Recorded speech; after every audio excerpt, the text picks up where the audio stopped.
Bina is the correspondent of the Boaz Public School, Chennai.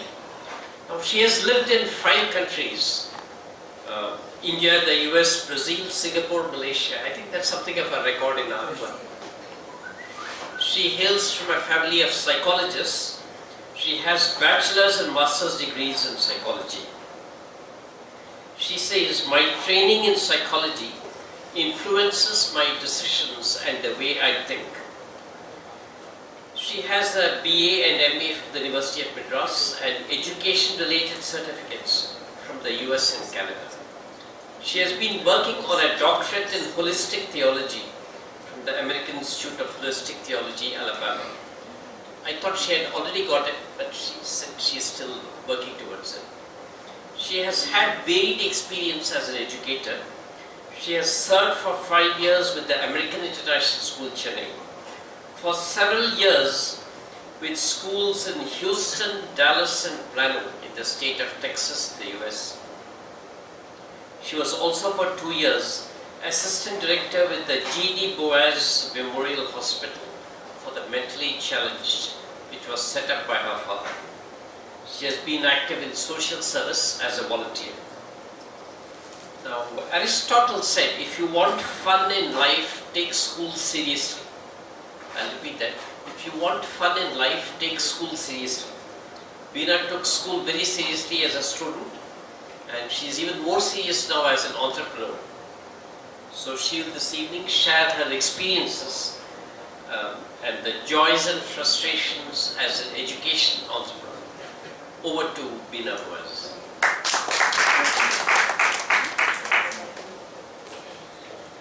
Thank you, Ms. Madhu.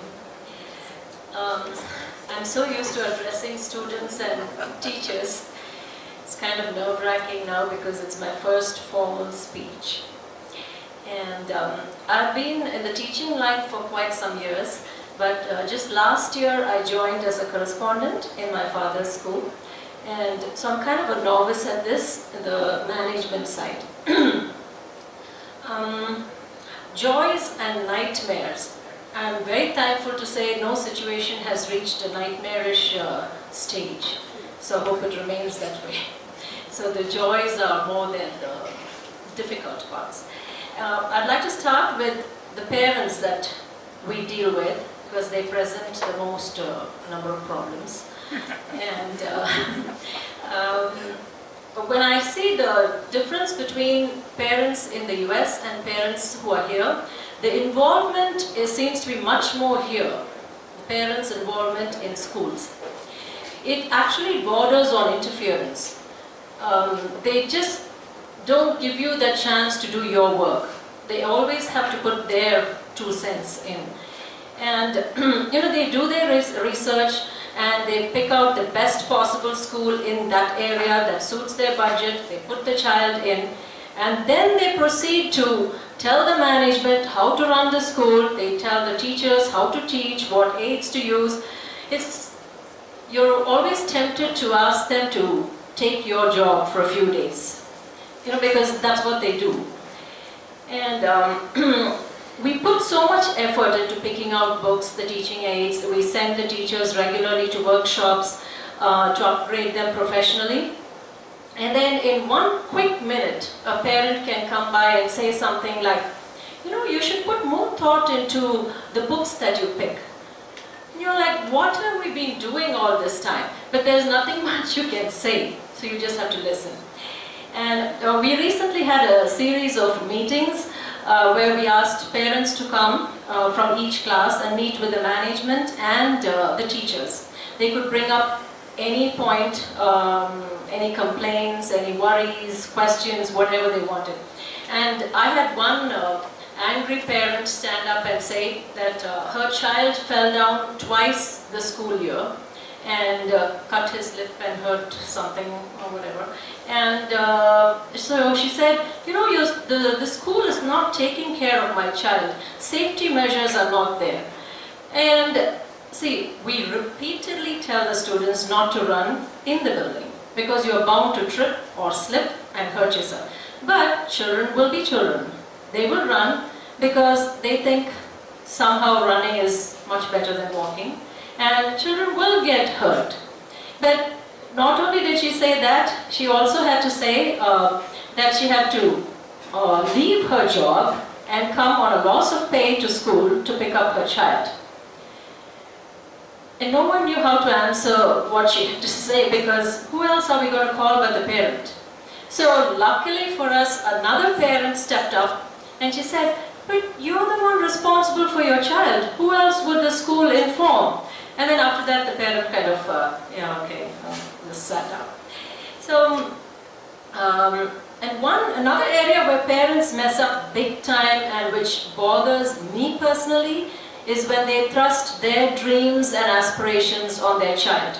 And they really don't take into consideration the child's specific talents, their skills, or what they might want for themselves. So we recently had a couple actually last month.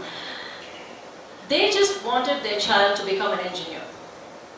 But they failed to see that this child had problems with numbers. He had dyscalculia, so he's in the 9th grade, but he can still make mistakes with simple addition. But the parents refused to see that as a problem, but they wanted him to be an engineer because she was an architect and he was an engineer, and they had an engineering firm, and they wanted him to take over at some point. But he was a terrific artist, and no one spoke about that. They just didn't want to bring that into the equation. And the principal was able to convince the mother somewhat that maybe we should ask for some concessions like extra time and maybe a scribe, because he had some problems writing as well. And maybe even ask if he could drop math altogether and take on some other subject, because CBSE allows you to do that. And the mother reluctantly agreed, but the father was in complete denial. So finally they came to me. And he went on to say how, just like any other parent, he had all his dreams for this child, and that's all he wants, for him to become an engineer. And he talked about a friend of his whose child had just declared that he wanted to enter the movie field. And he's saying, how can a child do this to the parents after all that they did for him? And then I had to say, I come from a family of doctors, psychologists, engineers, and chartered accountants. And my son has decided to become an actor. So it's not about whether I agree with his decision or not, whether I like it or not, but it is my responsibility to support him and provide him with opportunities so he can develop the skills that are needed in the career of his choice. That's my duty as a parent. And the mother, her jaw just dropped, and the father's eyes widened and in disbelief, and the mother was stumbling over her words, and she was saying, Dr. Boaz's grandson, he wants to become an actor? I said, yes, and he's doing his final year, film technology in SRM. And I'm like so happy to say that just last week I heard that both parents have decided that they would look out for careers that are more suited for the child's artistic abilities. So they have decided to give up on this engineering dream of theirs. So that is one of our joyful experiences in school. And I think all around the parents need to kind of step back and give both the children and the school some breathing space. You know, they've done their homework, they've picked out the best school. Just let us do our work. That's what I ask of parents. And whether it's right or wrong, I come from a school of thought where marks should not be the ultimate goal. And it is only important to get you from one stage to another. The marks that you get in the 10th, if you have enough to get you the course that you want in the 11th, the group that you want, that's all you need. And the marks that you get in the 12th, it should be enough to get you the course that you want in college and the college of your choice. The marks don't have any intrinsic value of their own. It's just marks. And children actually, they should be developing their personality more, because that's what is needed in the outside world when you're functioning in the real world. And children should be given more opportunities to not only develop their unique talents, but their speaking skills, then their teamwork, leadership skills, persistence, and learning how to handle a win or a loss, which is lacking. You see many suicides these days just because their marks went down a little bit. And that should not be the case. And these qualities will give them a much richer, happier, and a fulfilling life. And to this end, I've been trying to infuse some programs into their school life. And the wonderful thing is to see the joy on their faces. Nowadays, it's like so relaxed. It's not all about academics, because I keep going around and saying, oh, please stop studying for a while. And that's something so new to them. Even the 10th and the 12th standard kids, they're all strung up, and it's all about that academics and marks. And I completely stop it and I tell them, just go watch a movie. For a change, you need to recharge.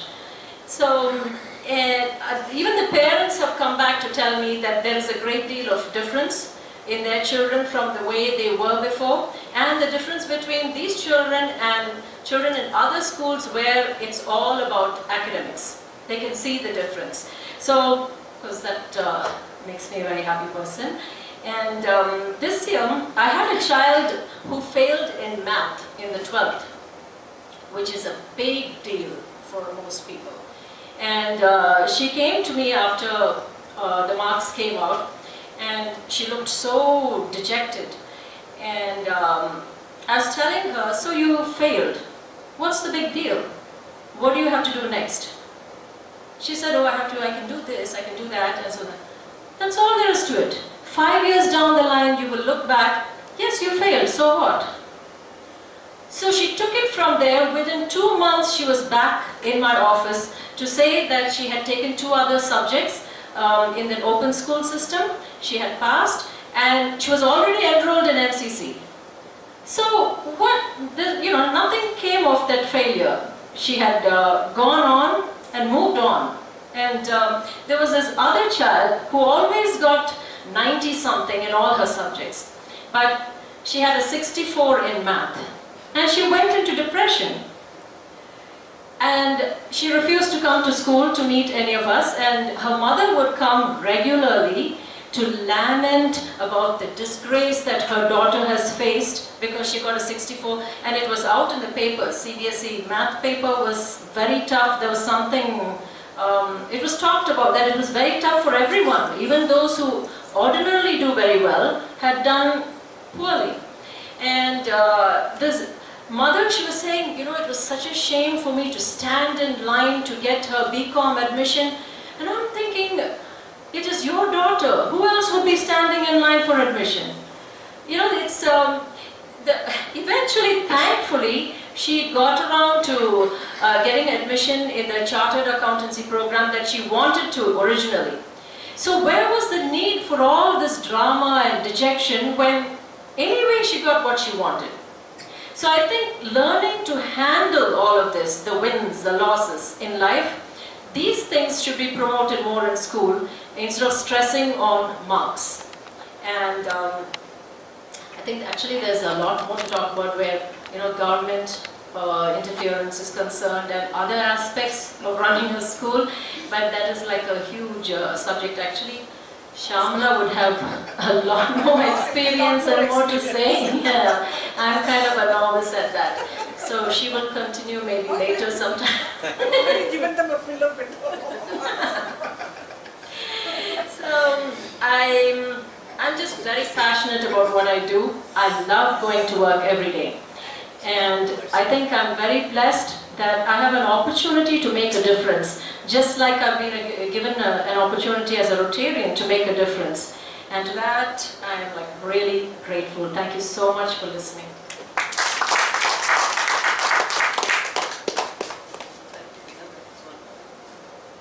Any questions? How was it running a school now? You are really working in American school, so how was it different? I was a class 1 teacher, so I had no idea what was happening with the management. We always were angry with them, so it's completely the other side. No, like I said, that's what we didn't have that much of interference difference from parents. That I see as the biggest difference.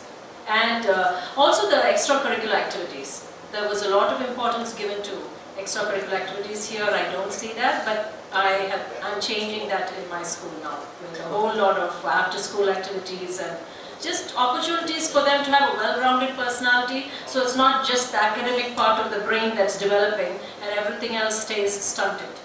So that's... Would you say culturally the mindset is completely different from US and India, right? Culturally the mindset. That, yeah, that of course. Yeah.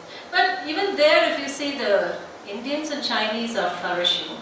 And so the school districts where you have more Chinese and more Indian, those school districts are very rich and doing very well with more of all music and just all kinds of extracurricular activities. They also have the real estate market there.